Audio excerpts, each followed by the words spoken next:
نحمده ونصلي على رسوله الكريم اما بعد فاعوذ بالله من الشيطان الرجيم بسم الله الرحمن الرحيم رب اشرح لي صدري ويسر لي امري واحلل عقدة من لساني يفقهوا قولي رب زدني علما اللهم ربنا زدنا علما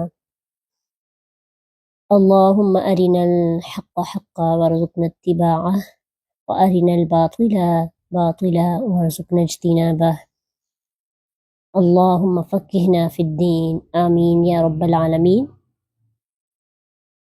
ہمارا ٹاپک تھا منصوبات، اور اس میں ہم نے منصوبات کی 10 اقسام میں سے ایک قسم کو ڈسکس کیا، اسے سمجھنے کی کوشش کی، وہ کیا حال، جو کہ کسی جملے میں استعمال ہو رہا ہو تو اس اسم کی حالت کو واضح کر رہا ہوتا ہے، اور وہ پھر اس کی جو اعرابی حالت ہوتی ہے وہ نسبی ہوتی ہے۔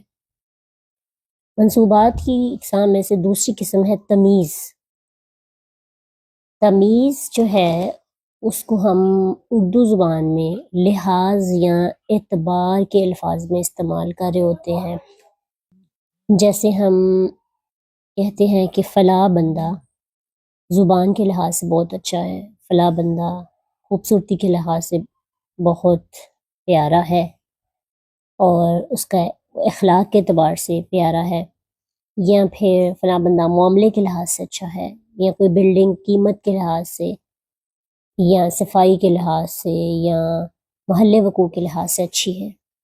کسی کی کوئی بھی جو وضاحت لحاظ اور اعتبار کے حوالے سے کی جاتی ہے وہ تمیز میں آ جاتی ہے۔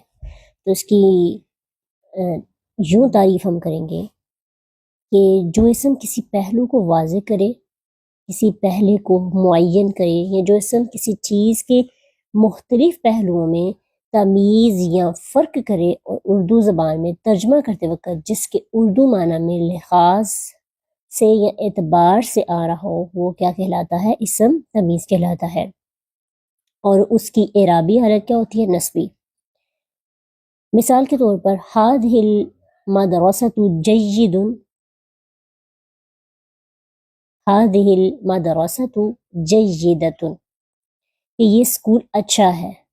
اب کس لحاظ اور اعتبار سے اچھا ہے؟ نظاماً، انتظام کے لحاظ سے، یا پھر یوں کہہ سکتے ہیں دراستاً، پڑھائی کے لحاظ سے، یا پھر نظافتاً، صفائی کے لحاظ سے۔ تو یہ جو آگے جیدتاً، جیدتن کے آگے جو دراستاً لگائیں گے، یا نظاماً لگائیں گے، یا نظافتاً لگائیں گے، تو وہ اسم تمیز کہلائے گا، اور اسم تمیز ہونے کی وجہ سے اس کی اعرابی حالت کیا ہوگی؟ نسبی ہوگی۔ جیسے نظاماً پہ آپ دیکھیں نصب ہے۔ قرآن میں اس کی مثال دیکھتے ہیں، سورۃ نساء آیت نمبر 142 میں، لا یذکرون اللہ، نہیں وہ یاد کرتے اللہ کو، الا قلیلا، مگر بہت تھوڑا۔ تو قلیلا جو ہے اسم تمیز ہے، اس کی حالت بھی نسبی ہے، ٹھیک ہے، حالت نسب میں ہے، کہ وہ اللہ تعالیٰ کو یاد نہیں کرتے۔ کس لحاظ سے؟ یعنی کتنا یاد کرتے ہیں، کیا فکسڈ کیا، کیا واضح کیا؟ بہت تھوڑا یاد کرتے ہیں۔ ہم تھوڑا تھوڑا کر کے سیکھ رہے ہیں، تو یہ بہت چھوٹا سا ٹاپک تھا، ایک قسم تھی جس کو ہم نے آج سیکھا، اور آپ نے کوشش ہی کرنی ہے، بلکہ آپ نے ضرور کرنا ہے کہ آپ اپنے لیسن میں، یا پہلے جو پڑھا ہوا لیسن ہے اس میں آپ نے اس میں سے اس کی ایگزامپلس ڈھونڈنی ہے، اور پھر وہ آپ نے سینڈ کرنی ہے، تاکہ آپ کا جو کانسیپٹ ہے وہ کلیئر ہو جائے۔ ایک ایک کر کے پڑھانے کا مقصد بھی یہی ہے کہ آپ جو ہے آپ کا سارا مکس نہ ہو، اور آپ پریکٹس بھی کر لیں۔ تو حال کی بھی اور تمیز کی بھی، دونوں کی ایگزامپلز آپ نے تلاش کرنی ہے، اور اس کے اسائنمنٹ کر کے آپ نے سینڈ کرنی ہے۔ چلیں اب ہم اپنا